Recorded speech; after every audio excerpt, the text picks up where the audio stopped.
Fidel Castro. I mean, for nearly half a century, he was the defiant, cigar-smoking leader of Cuba, and without a doubt, one of the most significant and polarizing figures of the entire 20th century.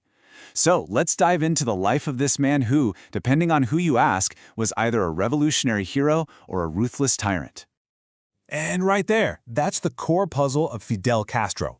How can one person's legacy be so completely split down the middle? To his supporters, he was this champion of the people, the guy who stood up to American power. But to his critics, a brutal dictator who crushed anyone who stood in his way. That's the central question we're going to try and unpack here. So where did it all begin? Well, Castro wasn't born a revolutionary. He was actually the son of a wealthy farmer, and he started out as a law student at the University of Havana. But it was there, that he just soaked up leftist and anti-imperialist ideas.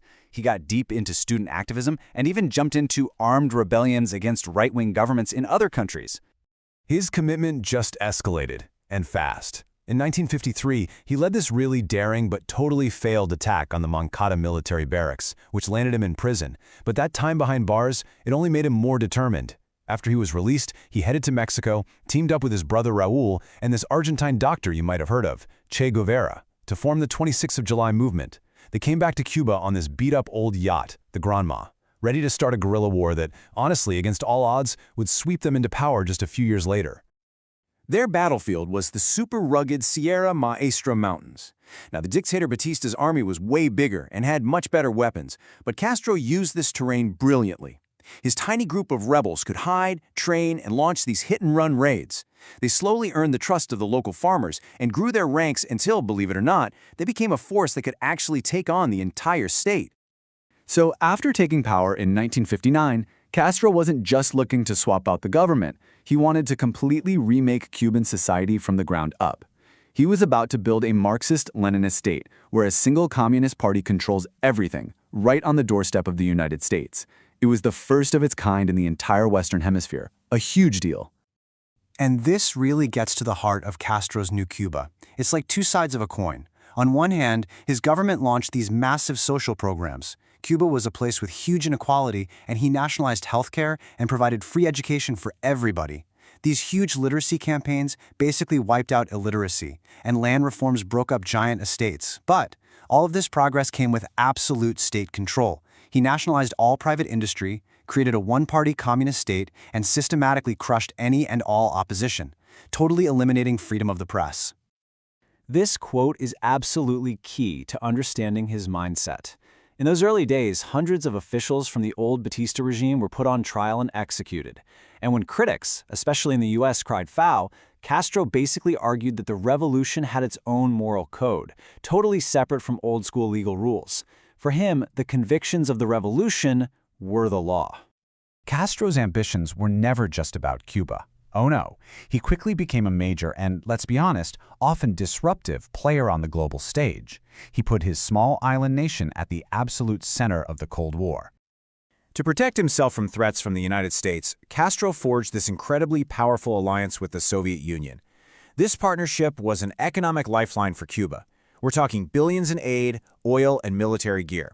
But it also meant that the global battle between capitalism and communism now had a front line just 90 miles off the coast of Florida.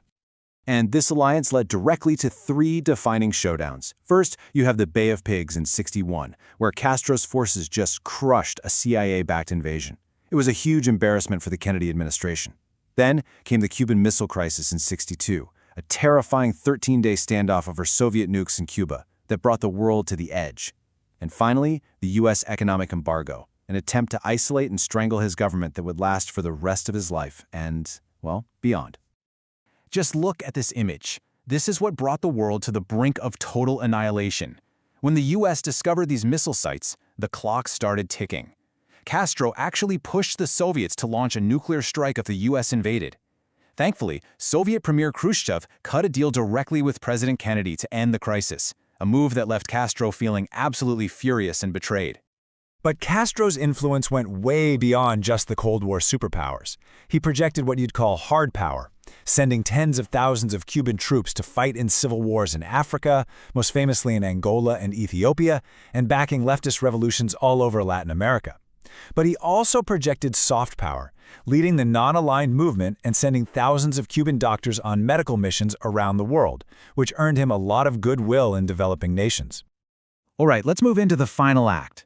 I mean, think about it. Castro outlasted 10 U.S. presidents, and even the Soviet Union itself. But when his main supporter collapsed, it plunged Cuba into its deepest crisis ever and forced a final reckoning with his legacy.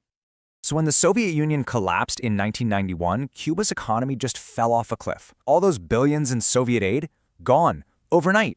Castro called it the Special Period, which was really just a name for an era of extreme hardship. There were terrible food shortages, 16-hour blackouts. People were using oxen instead of tractors in the fields. It was the ultimate test of his revolution's ability to survive. So, how do we start to weigh all this? Well, the case for Castro goes something like this.